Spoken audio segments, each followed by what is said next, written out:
જુઓ ખેડૂત મિત્રો, આપણે જોઈ રહ્યા છે એ આ કપાસનું 1 વર્ષ જૂનું લાકડા છે, એને આપણે જે કાષ્ટાદન કહીએ છીએ એની વાત છે.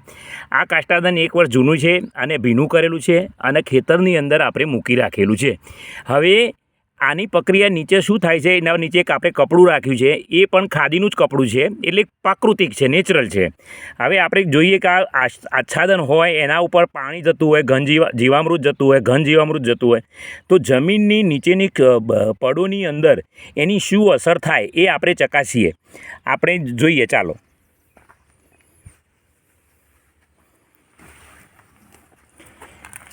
હવે જુઓ, આ આપણને દેખાય છે આ દિવેલાનો પાક છે, બરાબર છે.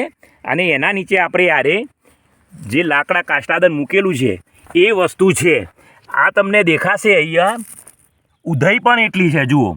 પણ ઉધઈ ક્યાંય આ જે આપણા વાર જેવા જે મૂળ દેખાય છે એને ક્યાંય ઉધઈ અડી છે?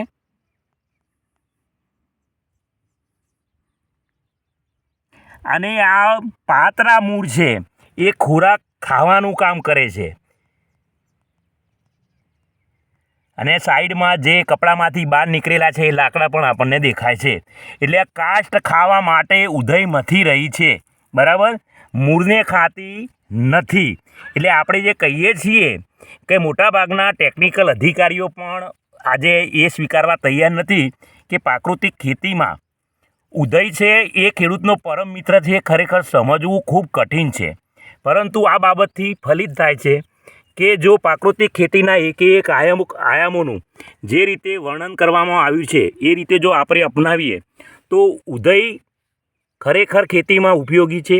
અને જે લાકડામાંથી સૂકું કાષ્ટ ખાય છે અને આવા લાકડાવાળી જે માટી બનાવે છે એમાં પોષણ તત્વોનું વિઘટન કરી છોડને સહેલાઈથી પોષણ તત્વો મળે એ કામગીરી ઉધઈ કરી રહી છે. આ તમે જુઓ, આખું અજયભાઈ લઈ લો.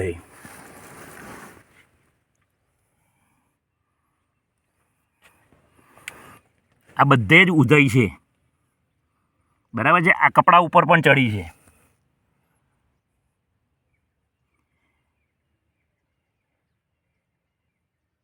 એટલે ખરેખર આ ટેકનિકનું હવે યુનિવર્સિટી દ્વારા બનતી ત્વરાએ વેલિડેશન થાય અને ભલામણો જો જલ્દી આવે તો તાંત્રિક સ્ટાફ પણ સહેલાઈથી આનો પ્રચાર પ્રસાર પણ વ્યાપક કરી શકે અને વૈજ્ઞાનિકોને પણ આ બાબત